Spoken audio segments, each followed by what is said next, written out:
En las oficinas de los presidentes y jefes de Estado de la Unión Europea, los últimos 9 días han sido de una actividad frenética. Encima de sus mesas de despacho había una pregunta: ¿cómo salvar al euro? Hoy, en el último minuto, parecen haber logrado una respuesta: más control de las cuentas públicas, ahorro, castigos a los países que no cumplan. La Unión Europea somos 27 países, los 17 que están en el euro apoyan todo esto. Casi todos los que están fuera de la moneda única, pero que pertenecen a la Unión, lo ven bien. Solo el Reino Unido se opone rotundamente a un pacto que transformará a la Unión Europea.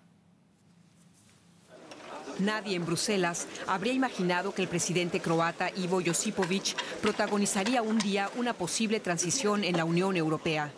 Es un hombre cultivado que estudió para ser compositor sinfónico, un europeo convencido. Mientras firma el tratado de adhesión de su pequeño país, como 28º miembro de la Unión, surge una Europa de 2 velocidades. El primer ministro británico David Cameron debe sentirse muy solo. Su ruptura con el resto de los países miembros de la Unión Europea se produjo tras 10 horas de intensas negociaciones. Gran Bretaña se distancia. No estaba preparado para aprobar este tratado y llevarlo a mi Parlamento. Por eso me he negado a firmarlo hoy. Es lo correcto para Gran Bretaña. Una decisión complicada, pero la correcta. Esperan que nosotros, líderes responsables, con la misión de defender el euro, nos disculpemos por hacer todo lo posible para salvar nuestra moneda. Desde el punto de vista jurídico, Cameron se encuentra ahora al mismo nivel que el gobierno croata. Para ambos solo es válida una parte de los tratados europeos. No incluye el convenio de Schengen para la libre movilidad ni el nuevo tratado del euro. La periferia y el centro. Los estados del euro avanzan y quieren integrarse más que nunca. Durante esta cumbre han trazado el trayecto de viaje de la nueva Europa. El plan atrae incluso a los críticos. El primer ministro húngaro, el nacionalista Viktor Orbán, apoyaba a los británicos hasta que también él cambió de bando. También su endeudadísima Hungría acabará uniéndose a la eurozona, bromea al marcharse. Al mal tiempo, buena cara. Si el nuevo tratado del euro funciona, el centro de poder de la Unión Europea se traslada más que nunca a Bruselas, para el resto que todo el espíritu europeo. La adhesión de Croacia ha demostrado una vez más que la unión de los países europeos no ha perdido su atractivo. Quizá haya ocurrido incluso lo contrario. Es un indicio de que todos los esfuerzos para Europa y por el euro merecen la pena. Londres no quiere el euro y Croacia, gravemente endeudada, no tiene acceso a él porque no podría cumplir con el pacto de estabilidad. La salvación del euro modifica el mapa del continente. Eso si perdura el resultado de la cumbre. Volvemos a Bruselas. Enrique, ¿cuáles son los titulares de esta cumbre? Es decir, los acuerdos que se han alcanzado a los que el Reino Unido no ha querido sumarse. Esencialmente se trata de reforzar el gobierno de la zona euro, el gobierno económico, es decir, mediante la imposición de límites muy estrictos al déficit presupuestario de los países miembros, incluyendo la obligación de que esos límites se incluyan en sus propias constituciones.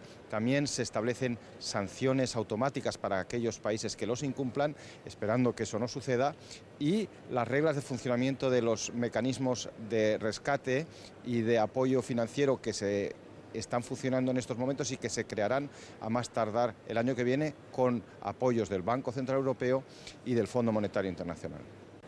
Hoy le decían a Cameron que puede darse la situación de que se junten todos los países para hablar y que sea él el único que se quede fuera de esa sala de reuniones. Es decir, ¿en qué posición queda el Reino Unido? Efectivamente, el Reino Unido tiene que iniciar una reflexión sobre cuál va a ser su futuro en relación a Europa y la Unión Europea tiene que buscar también una fórmula para encajar las instituciones que pertenecen al conjunto y en el que forma parte también Gran Bretaña con este nuevo tratado del que solo forman parte los países del euro.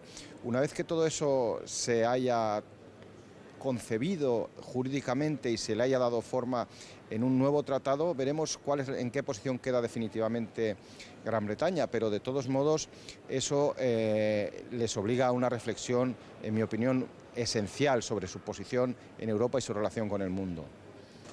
Y cuéntanos un poco qué es lo que pasa ahora, es decir, cuáles son los pasos que se tienen que dar.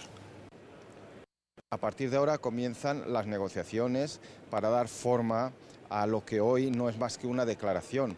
Las negociaciones más técnicas, las de negociaciones jurídicas, y también la esperanza de que este mensaje provoque lo que se espera de él, que es la estabilidad en los mercados financieros y la serenidad para la vida económica de la zona euro.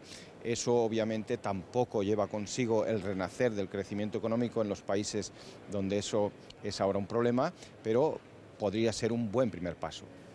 Enrique Serveto, nuestro compañero en Bruselas, siguiendo esta cumbre, muchas gracias.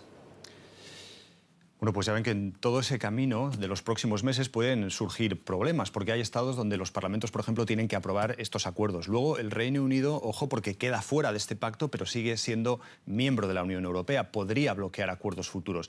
Es complicado. Si les interesa el tema, dentro de nuestra web hoy hemos preparado análisis y reportajes especiales sobre los detalles de lo que ha sido esta cumbre tan compleja.